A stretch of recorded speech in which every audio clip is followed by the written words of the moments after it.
Welcome to the world of science function. Don't forget to like and subscribe so you don't miss new stories. Enjoy the listening. The Galactic Council Chamber was a vast and ornate hall, shimmering with the glow of countless stars projected on its high-domed ceiling. Beneath this celestial canopy, delegates from every corner of the galaxy convened, their forms as varied as the cosmos they represented. Some hovered on delicate wings, others slithered, and a few lumbered on heavy, clawed feet. In the center of the room, a holographic display spun slowly, depicting a small blue planet labeled simply as Earth. The mood was tense. Whispers of dissent and incredulity rippled through the chamber like an electric current. "Are we seriously considering this primitive species a threat?" boomed a deep voice, belonging to Overlord Krenth, the reptilian representative of the Akaran Empire. His golden scales shimmered as he gestured dismissively at the hologram. "They are barely capable of leaving their atmosphere. What could they possibly do to harm the likes of us?" Across the room, a more diminutive figure, a being with translucent, jelly-like skin that pulsed with soft hues of blue and green, raised a tentacle. This was Envoy Ilsra of the Luminera Collective, known for their cautious nature and sharp intellect. "It is not their technology that concerns us," Ilsra said, their voice resonating telepathically through the chamber. "It is their unpredictability. Their capacity for destruction is matched only by their ingenuity. We have observed their history. Time and again, they have turned even their most basic tools into weapons of devastating effectiveness." A murmur of agreement followed, but Krenth merely scoffed, his reptilian features twisting into what could only be described as a sneer.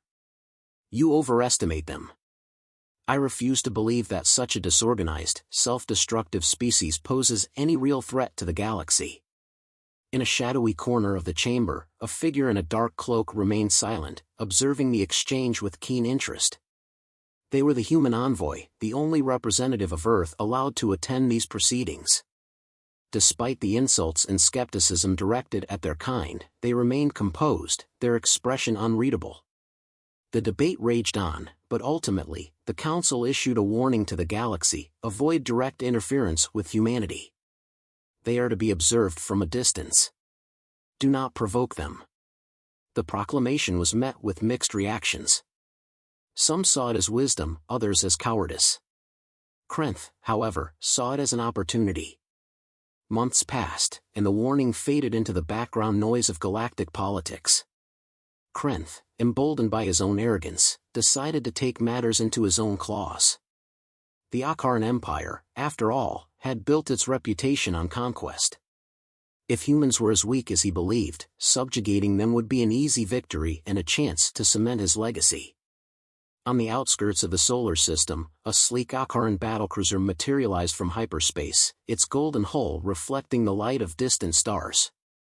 On the bridge, Krenth stood at the helm, his eyes gleaming with anticipation. "Prepare the infiltration team," he commanded. "We will show the Council how mistaken they were." Meanwhile, on Earth, a seemingly ordinary day was unfolding in the bustling streets of New York City. Among the crowds, a young woman named Ellie Carter hurried to her job at a tech startup. Ellie was brilliant but often underestimated, her unassuming demeanor masking a razor-sharp intellect. She had a knack for solving problems that stumped even the most seasoned engineers, but her true passion lay in creating, in pushing boundaries and reimagining what was possible. Ellie's morning took an unexpected turn when she noticed something unusual in the sky. A faint, shimmering distortion, like heat waves on a summer's day, hovered above the city. At first, she dismissed it as a trick of the light, but her curiosity soon got the better of her. Grabbing her binoculars, a relic from her bird-watching days, she focused on the anomaly and gasped. It wasn't a natural phenomenon. It was a ship, massive and otherworldly, cloaked in a technology that rendered it almost invisible. Her heart raced as she snapped a few photos with her phone. "This isn't happening," she muttered, but the evidence was irrefutable. Ellie's mind whirred with possibilities. Was this an invasion? A scientific expedition? Why now? Her instincts told her to report it, but to whom? The authorities would likely dismiss her as a crackpot. As Ellie grappled with her next move, the Akaran infiltration team deployed, their objective clear: gather intelligence and assess humanity's defenses. The team, a trio of elite operatives clad in advanced exosuits, descended into the heart of the city. Their cloaking devices rendered them nearly undetectable, but their presence did not go unnoticed. Animals reacted first, their instincts picking up on the unnatural. Dogs barked, birds scattered, and even the rats in the subway tunnels fled from the unseen intruders. Ellie, still fixated on the anomaly, noticed the sudden shift in the city's rhythm. It was subtle, but it set her on edge. Then came the disturbances: power surges, communication glitches, and odd mechanical failures. Something was interfering with the city's infrastructure, and Ellie couldn't shake the feeling that it was connected to the ship she'd seen. Driven by a mix of fear and curiosity, she began piecing together the puzzle. Using her expertise in systems engineering, she tracked the anomalies to their source: a nondescript warehouse in an industrial district. The building was abandoned, its windows shattered and walls covered in graffiti. Yet, as Ellie approached, she felt a hum of energy, a vibration that seemed to resonate in her very bones. Inside the warehouse, the Akaran operatives were busy setting up a command post. Holographic displays projected detailed maps of the city, highlighting key infrastructure points. One of them, a towering figure with dark, scaled skin and piercing yellow eyes, barked orders in a guttural language. They moved with precision, their advanced technology rendering human defenses laughable. Ellie's arrival did not go unnoticed. The moment she stepped inside, an alert sounded. The operatives turned to face her, their cloaks deactivating to reveal their imposing forms. For a moment, there was silence. Then Ellie did something unexpected: she smiled. It wasn't a smile of confidence or amusement, but one of sheer disbelief. "Oh, you've got to be kidding me," she said, her voice tinged with nervous laughter. "Aliens? Really?" The Akarans were momentarily taken aback. They had expected fear, perhaps even hysteria, but not humor. It was enough of a distraction for Ellie to back away slowly, her mind racing. She needed a plan, and fast. Retreating to a safe distance, she pulled out her phone and began typing furiously, sending encrypted messages to a small online community of tech enthusiasts and conspiracy theorists. If anyone could help her figure this out, it was them. As the sun set over the city, Ellie found herself at the center of a storm she could barely comprehend. The stakes were higher than she'd ever imagined, and the fate of humanity might just rest in her hands. But one thing was clear: she wasn't going down without a fight. The Akaran operatives quickly regained their composure after Ellie's unexpected reaction. The tallest of the three, whose armor gleamed with an almost organic fluidity, hissed a command in their guttural tongue. The other two moved with practiced precision, activating a device that filled the warehouse with a shimmering blue grid of energy, a security field designed to prevent any escape or intrusion. Ellie, now outside the warehouse, felt her phone buzz. Responses were flooding in from her online contacts. Some dismissed her claims outright, but a few, the ones she trusted the most, were intrigued enough to offer suggestions. "You need evidence," one of them wrote. "If they're messing with infrastructure, there has to be a signal or some kind of signature. Track it." Another added, "If it's aliens, they'll have tech we've never seen before. Look for anomalies." Ellie took a deep breath and focused. If she was going to confront whatever this was, she needed to stay rational. Pulling up a diagnostic program she had designed, she began scanning for unusual frequencies and patterns in the city's grid. Almost immediately, she found something: a pulse of energy that didn't match any known source. It was faint but consistent, emanating from the warehouse and spreading outwards like ripples in a pond. Inside the warehouse, the Akaran team was busy analyzing data collected from their initial scans of the city. Their leader, whose name roughly translated to Commander Sarnak, reviewed the holographic projections with a critical eye. "This species is even more chaotic than we anticipated," Sarnak growled. "Their networks are fragmented, their communication systems redundant. It will take longer to disable their infrastructure than I expected." One of the operatives, a smaller, more agile figure, chirped a response in agreement. Sarnak turned toward the entrance. Increase the perimeter security. We cannot afford to be discovered prematurely. Outside, Ellie's scans picked up a secondary signal, weaker but distinct. It seemed to be an auxiliary channel, likely used for coordination between the operatives. She smiled grimly. Gotcha, she muttered, setting up a script to intercept and decode the signal. As the lines of code scrolled across her screen, a small circle of her online allies began to rally. One of them, a hacker who went by the handle Splicer, sent her a message, "I've got some old military-grade decryption tools. Sending them your way." Another chimed in, "If you can feed them bad data, it might slow them down. Make them think their systems are malfunctioning."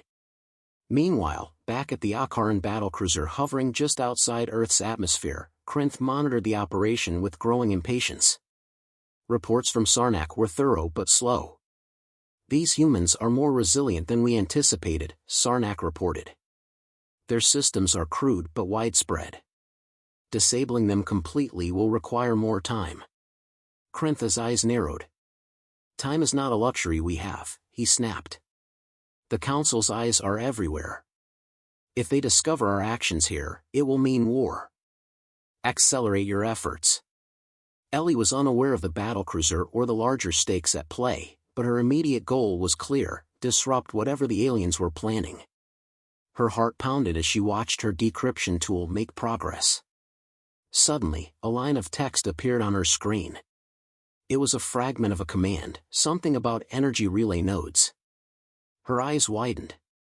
If she could locate these nodes, she might be able to shut them down remotely. Back inside the warehouse, the operatives' preparations were nearing completion.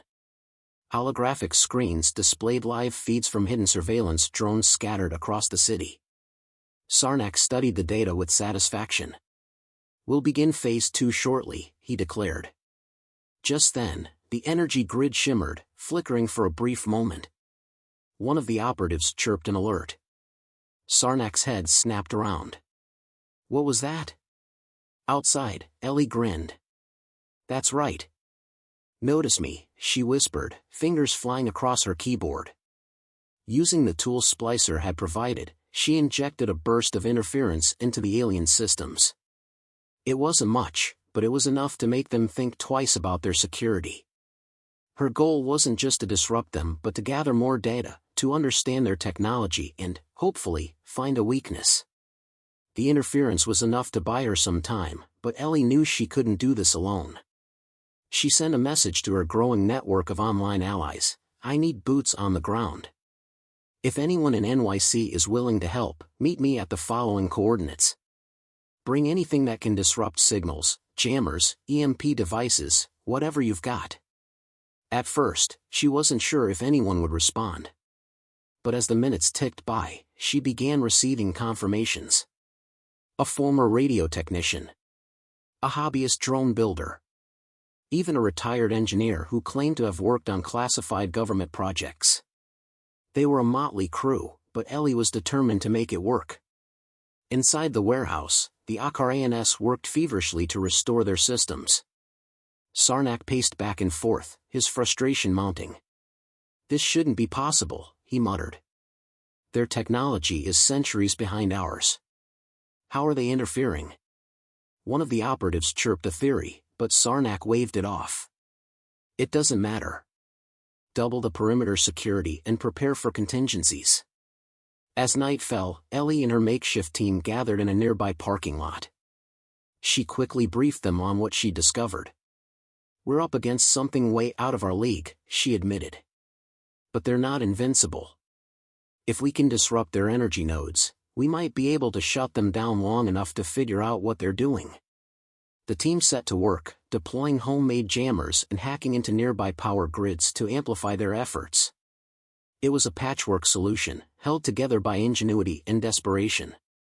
But as the first jammer came online, they saw results. The shimmering energy field around the warehouse flickered again, this time more noticeably. Inside, Sarnak snarled. "They're here," he growled. "Find them. Now." The operatives moved swiftly, deploying small, spider-like drones to sweep the area. Ellie's team watched in awe and terror as the drones skittered through the streets, their movements unnervingly fast and precise.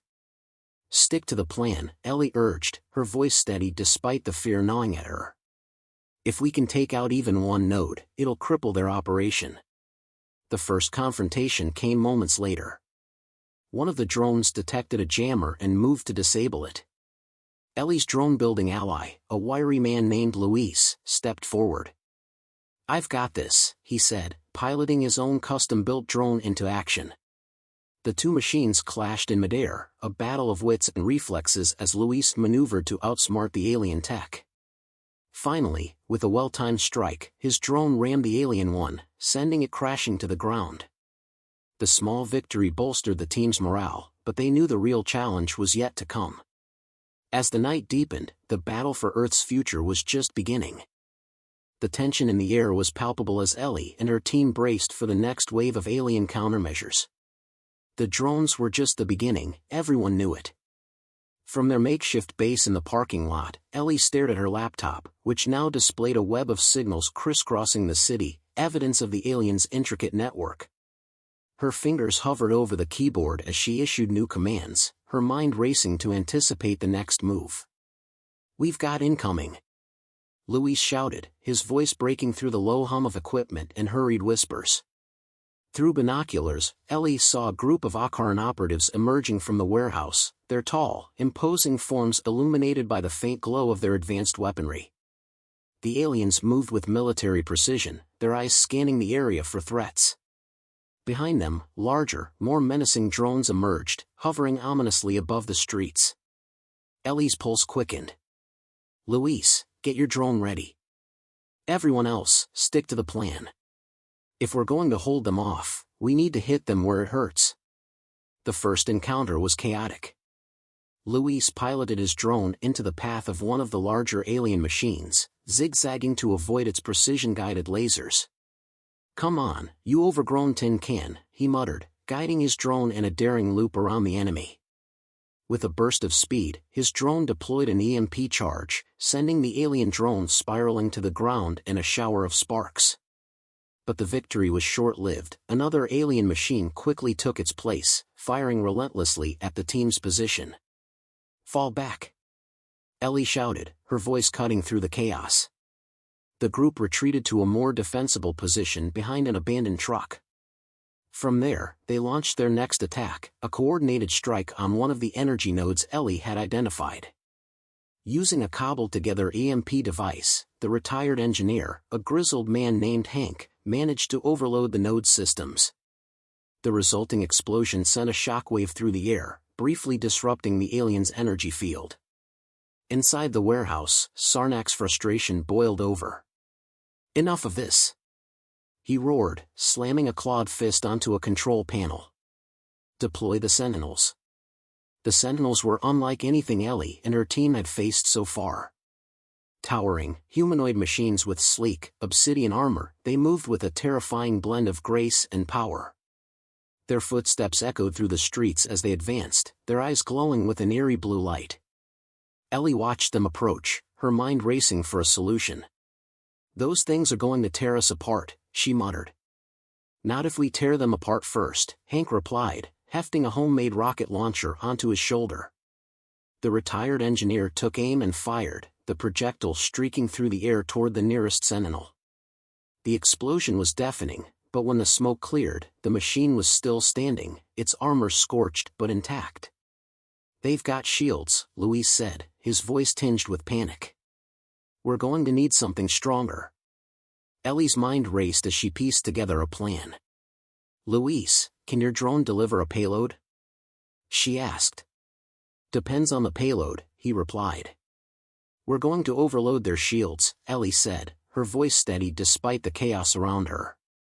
"If we can hit them with enough energy at once, it might short-circuit their defenses." The team worked quickly, rigging together a makeshift energy bomb using components scavenged from their equipment. As the Sentinels closed in, Luis's drone soared into the air, carrying the volatile payload. The team held their breath as he guided the drone toward the lead Sentinel. At the last moment, he released the payload, which detonated in a blinding flash of light and energy. When the glare subsided, the Sentinel's shield flickered and failed, leaving it vulnerable. "Now!" Ellie shouted. Hank fired another rocket, this time striking the machine's exposed core. The Sentinel collapsed in a heap of smoking metal, but the victory was bittersweet. More Sentinels were advancing, their glowing eyes locking onto the team's position. Above the city, Krenth observed the unfolding battle with a mix of anger and disbelief. "These humans are more resourceful than I anticipated," he admitted. "But their resistance is futile." He turned to his crew. "Prepare the planetary disruptor. If they will not yield, we will leave nothing for the Council to find." Ellie's laptop pinged, drawing her attention. The signal she had been tracking earlier was spiking. It was coming from the warehouse, specifically, from a device the aliens had hidden deep within their base. "They're going to use some kind of superweapon," she realized, her stomach sinking. "If we don't stop them now, it's over." The team rallied for one final push. With their resources dwindling and the Sentinels closing in, they knew the odds were against them. But Ellie refused to give up. "We've come this far," she said, her voice firm. "We're not backing down now." Their plan was simple but risky: infiltrate the warehouse, disable the superweapon, and escape before the aliens could retaliate. Using the chaos of the ongoing battle as cover, Ellie and Luis slipped into the building while the rest of the team held the line outside. Inside, the atmosphere was oppressive, the air thick with the hum of alien machinery. Ellie's heart pounded as she navigated the labyrinthine corridors, her laptop guiding her toward the source of the signal. When they finally reached the device, Ellie's breath caught. It was massive, a towering structure of alien metal and pulsating energy. She quickly connected her laptop to the device, her fingers flying across the keyboard as she worked to override its controls. Luis stood guard, his weapon at the ready. "How long is this going to take?" he asked, glancing nervously at the door. "As long as it takes," Ellie replied, her focus unwavering. The device's security systems were unlike anything she had encountered before, but she was determined to succeed. Finally, after what felt like an eternity, a progress bar appeared on her screen. "Almost there," she said, her voice tinged with both relief and urgency. Outside, the team was struggling to hold the line. The remaining Sentinels pressed their attack, forcing Hank and the others to retreat further into the parking lot. "Ellie, whatever you're doing, do it faster," Hank muttered, reloading his weapon. Back inside, Ellie's laptop beeped. The override was complete.